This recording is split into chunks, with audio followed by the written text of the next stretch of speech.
चलिए मित्रों, आज हम लोग पढ़ेंगे नेक्स्ट वीडियो में कोशिका परिभाषा। इसके पहले वाले वीडियो में हम लोग कोशिका की खोज के बारे में पढ़ चुके थे कि रॉबर्ट हुक ने कैसे खोज किया था, मृत कोशिका खोज की थी, माइक्रोग्राफिया नामक बुक उन्होंने लिखा था। सबसे पहले जीवित कोशिका खोज की थी एंटोनी वान ल्यूवेनहॉक ने किए थे। ठीक है, हम लोग ये सब पढ़ चुके थे।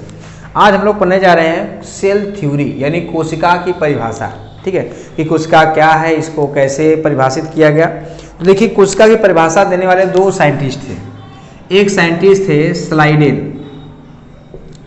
और जो दूसरे साइंटिस्ट थे वो थे स्वान। तो दो साइंटिस्ट थे स्लाइडेन एंड स्वान। ठीक है, इन दोनों लोगों ने आपस में, ये दोनों लोग मिले और मिल करके इन्होंने दिया सेल थ्योरी दिया। क्या दिया? Cell theory. यानी स्लाइडेन और स्वान मिले और उन्होंने क्या दिया? सेल थ्योरी दिया। ठीक है, इन्होंने क्या बातें कही थी वो हम लोग बातें क्या करते हैं, नोट कर लेते हैं। पहली बात क्या थी? पहली जो बात थी इनकी वो क्या था कि all living made up by cell, यानी जितनी भी जीव हैं इस पृथ्वी पे, जितने भी जीव हैं, चाहे वो एक कोशिकीय हो, बहुकोशिकीय हो, वे सभी किसी मिलकर बने होते हैं सेल से। ऐसा कोई जीव आपको नहीं मिलेगा इस अर्थ पर जो सेल से मिलकर नहीं बना हुआ है। ठीक है, तो प्रत्येक जो जीव होगा वो किससे मिलकर बना होगा? सेल से। ये इनकी क्या थी? पहली पॉइंट थी। दूसरी पॉइंट क्या है? दूसरा पॉइंट इनका क्या था कि जितने भी ऑर्गेनिज्म होंगे या तो वह यूनिसेलुलर यानी एक कोशिकीय होंगे या फिर क्या होंगे, मल्टीसेलुलर या बहुकोशिकीय होंगे, लेकिन वो किससे मिलकर बने होंगे?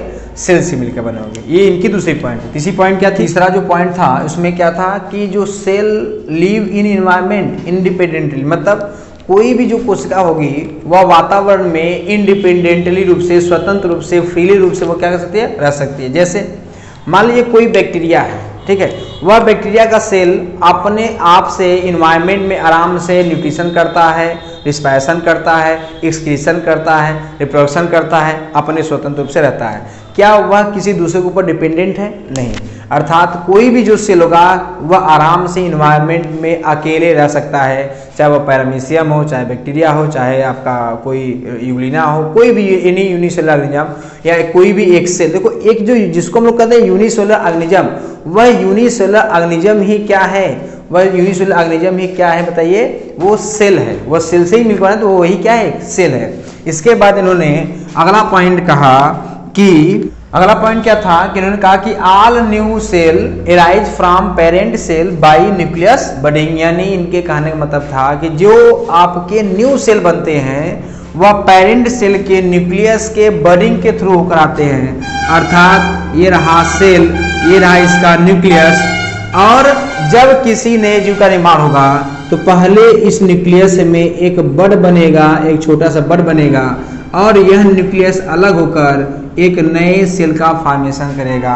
अर्थात कोई भी जो नया सेल बनेगा वह पेरेंट सेल के न्यूक्लियस के बडिंग के थ्रू होकर क्या होता आता है। ये किसी ने कहा था? स्लाइडेन एंड स्वान ने। तो स्वान ने, स्लाइडेन और स्वान दोनों लोगों ने मिलकर ये 4 पॉइंट दिए थे कि all living made up by cell, organism are unicellular are multicellular, cell live in environment freely independently, किसी के ऊपर डिपेंड नहीं रहते हैं। इसके all new cell arise from parent cell by nucleus budding, यानी न्यूक्लियस के बडिंग के द्वारा वो क्या होते हैं? बात क्या होते हैं? जो है कि स्टार्ट होते हैं। ठीक है, अब देखिए इसमें एक समस्या क्या आ गई। इनका जो पूरा कॉन्सेप्ट था वो तो सही था, लेकिन जो 4 पॉइंट था, चौथा जो पॉइंट था, ये क्या था? गलत था कि कोई भी जो सेल होती है वह अपने पेरेंट के न्यूक्लियस से बडिंग के थ्रू होकर आती है। ये बात इनकी क्या थी? गलत थी। इसको संशोधित करते हैं। एक साइंटिस्ट नाम है उनका रुडोल्फ विर्चो। क्या नाम है? Rudolf Virchow. रुडोल्फ विर्चो जो साइंटिस्ट है ये इस बात को संशोधित करते हैं। इन्होंने इस थ्योरी में एक ऐड कर दिया। उन्होंने कहा कि नहीं, ऐसा नहीं होता। कोई भी जो एक न्यू सेल आता है वह अपने पेरेंट सेल के बडिंग के थ्रू होकर आता है। अर्थात उसमें न्यू सेल जो होता है वह अपने सेल के डिवीजन के थ्रू आता है। अर्थात कोई भी जो एक पेरेंट सेल होता है उसमें डिवीजन होता है और डिवीजन होकर वह 2 नए सेल का फॉर्मेशन करता है, और ये सेल पुनः डिवीजन होकर नए सेल्स का फॉर्मेशन करता है। अर्थात जो भी डॉटर सेल बनेगा, जो भी नए सेल बनेंगे वह अपने पेरेंट सेल के डिवीजन के थ्रू ही होकर बनते हैं। इसी को कहा गया कि इन्होंने एक जो है कि एक वर्ड यूज किया था, उसका नाम था ओमनी सेलुला। उमनी सेलुला, ई सेलुला, ये बहुत ही फेमस वर्ड है, कोट है ना, जिसको बार बार कई बार एग्जाम में पूछा जा चुका है कि उमनी सेलुला, ई सेलुला वर्ड किसने यूज किया था? तो किसने यूज किया था? रुडोल्फ विर्चो, जिसका मतलब क्या होता है कि कोई भी जो सेल होता है वह अपने पेरेंट सेल के डिवीजन के थ्रू ही क्या होता है, एक नए सेल का क्या होता है, फॉर्मेशन होता है। तो ये इसकी क्या थी भैया? सेल थ्योरी थी और इस प्रकार सेल की परिभाषा दी गई। तो सेल क्या है? सेल एक ऐसा स्ट्रक्चर है जिससे प्रत्येक जीव मिलकर बने होते हैं, ठीक है, और जो जितने भी जीव हैं वो सेल से ही मिलकर बने होते हैं, चाहे वह यूनिसेलुलर हो चाहे मल्टीसेलुलर हो, और सेल आराम से एनवायरनमेंट में फ्री रूप से रह सकता है। और इन्होंने कहा कि जो भी नए सेल बनते हैं वह अपने पेरेंट सेल के डिवीजन के थ्रू बनते हैं, अर्थात ओमनी सेलुला, ई सेलुला किसने कहा?